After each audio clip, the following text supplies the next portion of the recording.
He went out to celebrate the 4th of July with friends. 2 days later, he washed up on the shore of Horn Island, dead. And more than 3 weeks later, his parents still don't know how or why. This is the case of Nolan Wells. And by the end of this video, you'll understand exactly what investigators, forensic experts, and the family's legal team say does and doesn't add up. Before we go further, this case is moving fast with new developments breaking almost weekly. If you want to stay with this story as the evidence comes in, hit subscribe now so you don't miss the next update.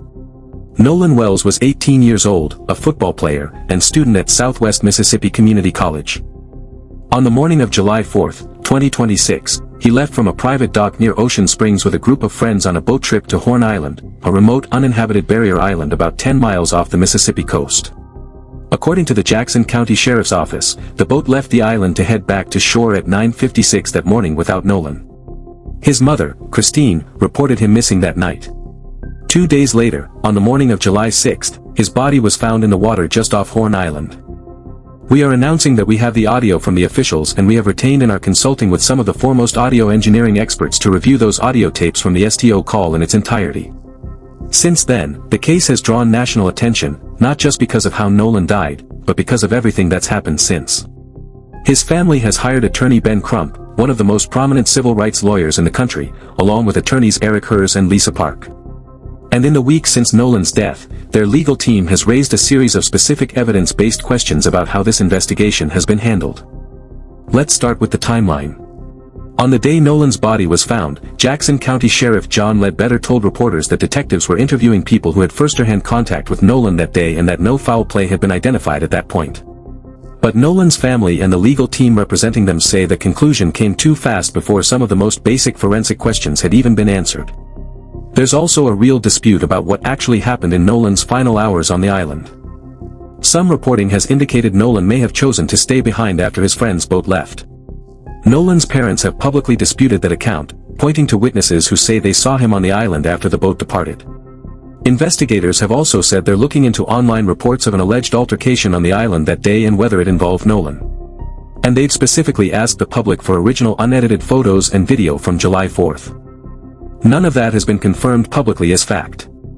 It's part of what investigators say they're still trying to piece together. One of those questions involves the location where Nolan's body was recovered. According to attorney Crump, oceanic engineering experts have been consulted to examine how tidal movement in that area works. Because he says investigators claim Nolan's body was found in essentially the same spot where he was last seen alive for a body in open water over a 48-hour period. That raises a question with the tides shifting between low and high during that window. Does that location actually line up with what we know about how water moves in that area? That's a question the family's team says is still unresolved, and it's part of why they've brought in outside oceanic experts rather than relying solely on the initial findings.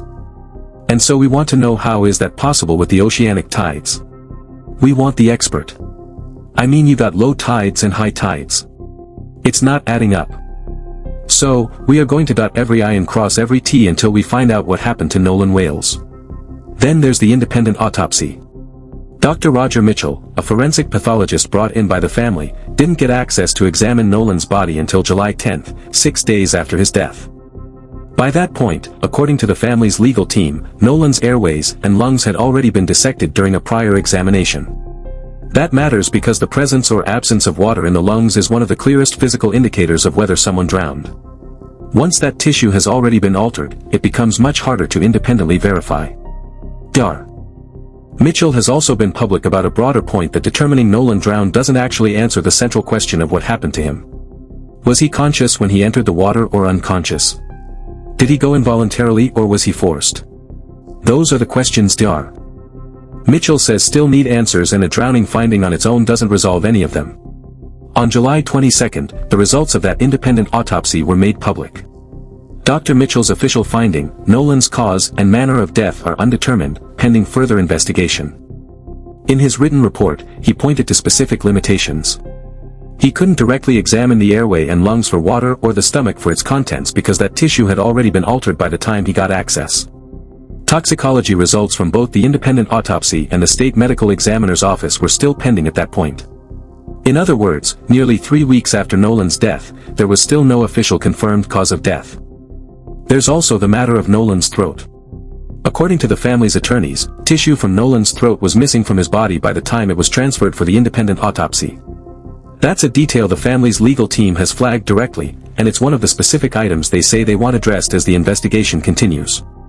So, we are going to dot every I and cross every T until we find out what happened to Nolan Wells. Applause. Attorney Hurst will also go into a little more detail, and Attorney Park about how we're trying to coordinate with Dr. Roger Mitchell, who conducted the independent autopsy of Nolan Wells to be able to inspect his throat that was missing with his body when he was flown to do the autopsy with Dr. Mitchell. And then there's the audio. Attorney Crump has said that his team has now obtained audio from the initial emergency call made the night Nolan went missing and that they've retained audio engineering experts to analyze that recording in its entirety. No specific findings from that analysis have been made public yet, but the fact that outside forensic audio experts have been brought in signals the family's team believes there may be more in that recording than what's already been discussed publicly. So, where does the official investigation stand? According to attorney Eric Hers, the family's legal team has been in direct communication with the district attorney's office. They've reportedly reached a tentative agreement to have phone records, not just belonging to Nolan's friends, but multiple phones connected to the case, reviewed jointly with both the prosecution's experts and the family's experts involved. Hers has also said he expects the FBI to be present for that review. That detail matters. A joint review with federal investigators involved and experts from both sides examining the same evidence is a meaningfully different posture than a case that's already been quietly closed. It suggests there are still open threads the official investigation hasn't fully run down. By late July, Sheriff Ledbetter said his office had interviewed around 60 witnesses and that the FBI was assisting with digital evidence. The three friends who were on the boat trip with Nolan have been interviewed at length and have retained their own attorneys.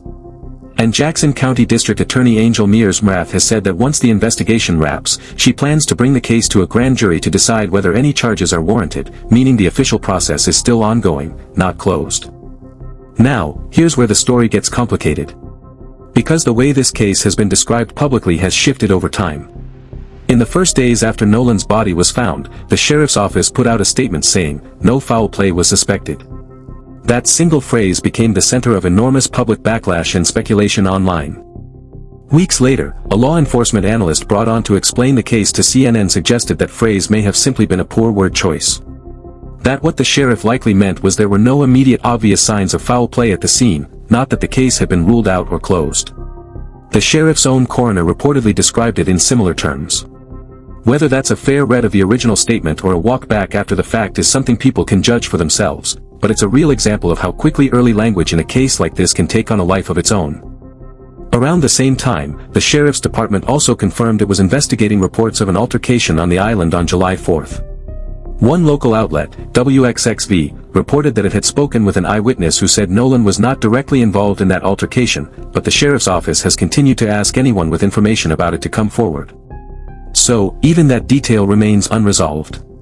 There's also the question of why this case drew national attention in the first place beyond the unanswered forensic questions. CNN's reporting has noted that some of the speculation and distrust around the case is tied to Mississippi's history on race and to the fact that in photos from the trip, Nolan appeared to be the only black teenager among his friend group. The Reverend Al Sharpton, who has stood with the family at multiple press conferences, has said publicly that the family isn't bringing in race for its own sake, but that the circumstances combined with how the initial statement was worded are part of why the family and their supporters have pushed for an outside independent investigation rather than accepting the local conclusions at face value. None of this proves anything one way or the other about what happened to Nolan, but it does help explain why a case that started as a missing persons report over a holiday weekend turned into a national story with civil rights attorneys, the Congressional Black Caucus, and international headlines within a matter of weeks. If you're finding this breakdown helpful, take a second to subscribe. We cover cases like this one carefully, sticking to what's actually documented instead of jumping to conclusions. And there's more of that coming as this case develops. It's also worth noting how this case has intersected with two others. At the same National Urban League press conference where these updates on Nolan's case were shared, Trump's legal team also discussed two other cases. An 18-year-old named Daniel Irvin, whose death in Texas is also being examined for inconsistencies in how it was initially investigated, and an 18-year-old named Tyler Smith in Kentucky. Trump has said all three cases occurred within a roughly 3-month window around the same holiday period, and that part of the reason he's elevated Nolan's case is that public attention on it has encouraged witnesses in the other two cases to come forward as well. None of these cases have been publicly confirmed to be connected to one another, but the family's legal team has been explicit that raising Nolan's case has had a ripple effect. More people calling in tips, more witnesses willing to talk, not just in Nolan's case, but in the others. The family's attorneys have been careful publicly to frame this as a search for answers rather than an accusation against any specific person. Attorney Lisa Park has said the legal team has been receiving well over 100 calls a day since the case gained attention. Some are tips, some, according to the family, are hate mail. Nolan's mother, Christine, has said she's received negative reviews on her employer's website. Reviews she and the family believe are tied to her public advocacy for her son, not to her actual work. Nolan's parents, Christine and Elmore, have continued to speak publicly, both to push for information and to describe who their son was. They've described him as someone who made a point of including people, of encouraging others, someone friends turn to. They've said repeatedly that they aren't accusing anyone specifically. They're asking anyone who knows something to come forward. And they've said that if the roles were reversed, they believe Nolan would have done the same for a friend of his. So, it has been 27 days since we have been able to talk to our son, to hug him, to tell him we love him. This has been the most difficult time we have ever had. Snorts, I want to tell you who Nolan was. Nolan was a God-fearing, God-loving child. He loved everyone. He was the person who would just make you feel comfortable just being in his space. He was never one to exclude. He always wanted everyone to be happy, to feel good, to have purpose. He would lift anyone up. It didn't even matter if he didn't know you. If you took that moment to just tell him a little bit about yourself, what you wanted to do with your life, right then and there, Nolan would be your biggest cheerleader. Snorts, today, we are begging because I'm not too proud to beg. We are begging if anyone knows anything, his friends, strangers, please call the hotline because we will not be able to rest until we get answers. So with all of that laid out, what actually still needs answers? First, cause of death itself.